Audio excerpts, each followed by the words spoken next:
They called me invisible, the office joke. The one nobody saw. But what they didn't know was that every night while they slept, I was building something they could never imagine. This is the story of how silence became my greatest weapon. Subscribe to the channel and turn on notifications. You won't want to miss what happens next. I still remember the exact moment I became invisible. It was a Tuesday. Fluorescent lights hummed above gray cubicles. 3 years at Henderson and Associates, 3 years arriving early, staying late, perfecting reports with other people's names. My son Miguel was 5. Every day, I'd kiss his sleeping forehead at 5:30 a.m. and take 2 buses to arrive by 7. That morning, I walked into the conference room with the quarterly analysis I'd spent 2 weeks preparing. My manager Richard barely looked up. "Oh, you're here," he said, surprised I existed. Jessica, my colleague, smirked. She'd joined 6 months ago, fresh from business school, with her designer bag and confident laugh. "We were discussing the Martinez account," Richard continued. Jessica had brilliant insights. I opened my folder. "Actually, I completed the full analysis." "That's great," Richard interrupted. "Jessica, continue." I sat down. My hands trembled. Nobody noticed. That's when I understood. I was furniture. Useful, silent, replaceable. But furniture hears everything. The humiliation became a pattern. My ideas dissolved into air, repeated by Jessica 10 minutes later to applause. "Brilliant, Jessica! You're going places!" At lunch, I sat alone while others laughed about their weekends. One afternoon, I heard Jessica at the water cooler. I honestly don't know why they keep her. She's like a ghost. Does she even do anything? They laughed. I stood on the other side of the wall, frozen. That night, I cried in my car for 20 minutes before picking up Miguel. When he saw me, his face lit up. "Mommy! I drew you a picture." It was me with a crown surrounded by stars. "You're a queen, Mommy." I held him tight. "One day, baby. One day Mommy will show them." The idea came at 11:47 p.m. on a Thursday. I couldn't sleep. Miguel had finally dozed off. I sat at our small kitchen table, staring at my laptop. I stumbled upon a video, a mother talking about starting an online business from her kitchen table. She said something that pierced through me. Stop waiting for permission to be valuable. Create your own value. I looked around my cramped apartment. Peeling wallpaper. Second-hand furniture. I thought about the reports I created analyzes others took credit for. I was excellent at this. What if I stopped giving my excellence away for free? By 2 a.m., I'd registered Silent Strategies Consulting. By 3 a.m., I drafted a website. Slept 2 hours. For the first time in years, something burned inside me. Hope.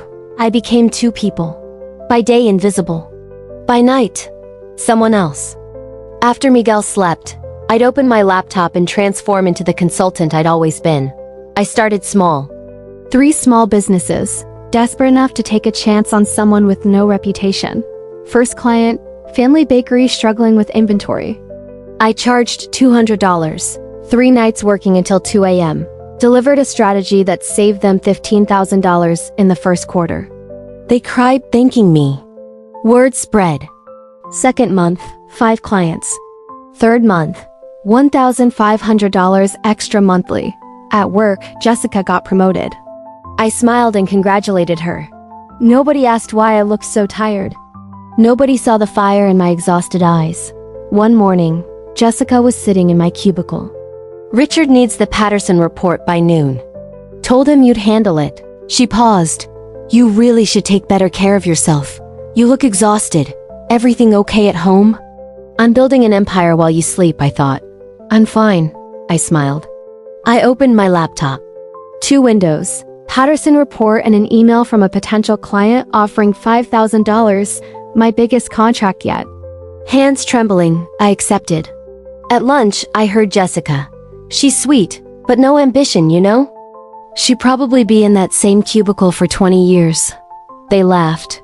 I smiled to myself. Underestimation is my camouflage.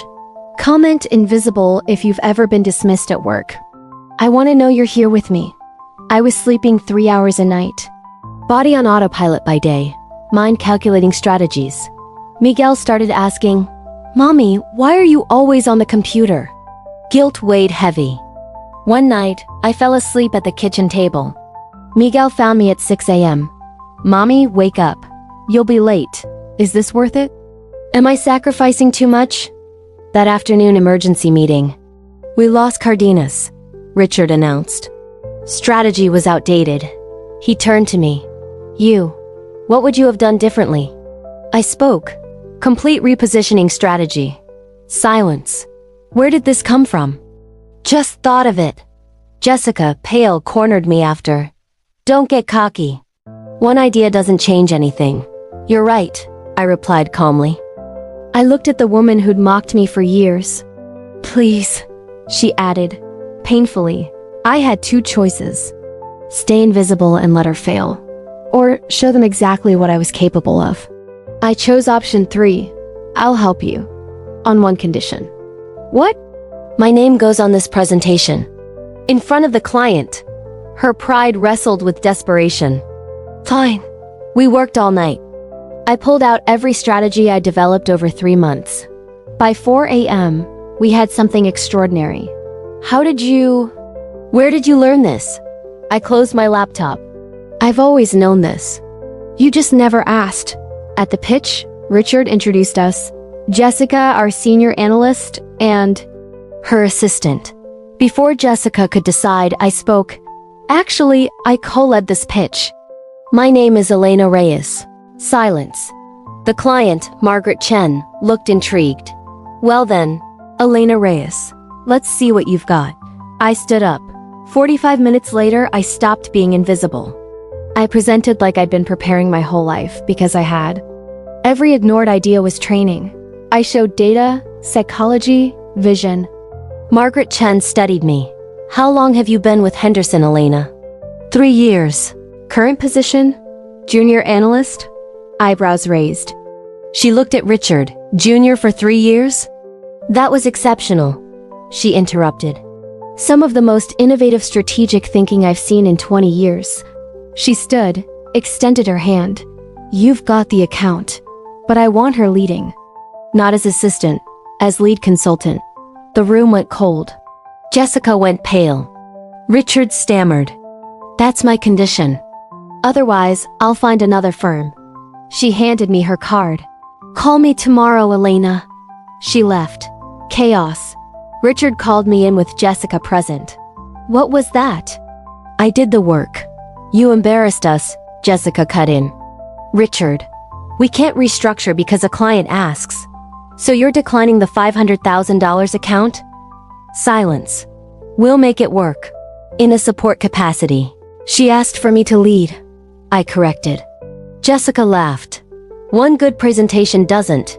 How many of those reports you've been praised for did you actually write yourself?" Her face went scarlet. I showed Richard original documents. 3 years with my timestamps. "Compare them to final versions under Jessica's name." Richard's face darkened. "Get out, both of you." "I need to think." Hallway. "Jessica, venomous. Biggest mistake of your life?" I smiled. "Actually, I know exactly who I'm dealing with." "Do you know who you've been dealing with?" My phone buzzed. 3 referrals sent your way. "You're becoming quite the legend." I looked at the gray office. I didn't need them to save me.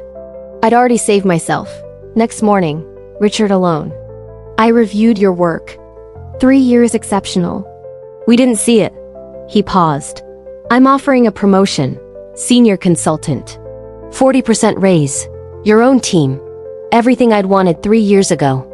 One condition. This stays internal." Handled Jessica quietly. "No drama." 3 years invisible. They wanted to reward my silence. "I need 24 hours to think about it." "Elena, this is a significant opportunity." 24 hours. Phone buzzed.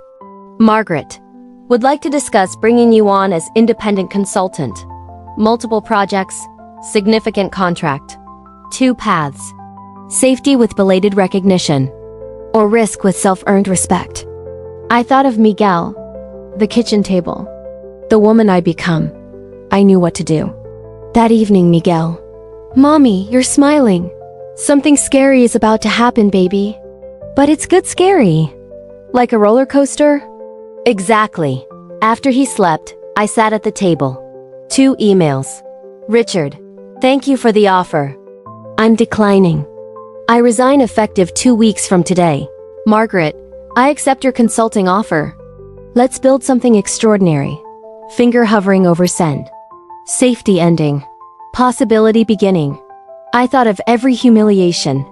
Every client who valued me. The woman of the quiet hours. I pressed send. Both. I whispered. They called me invisible. But I was just gathering strength in the shadows.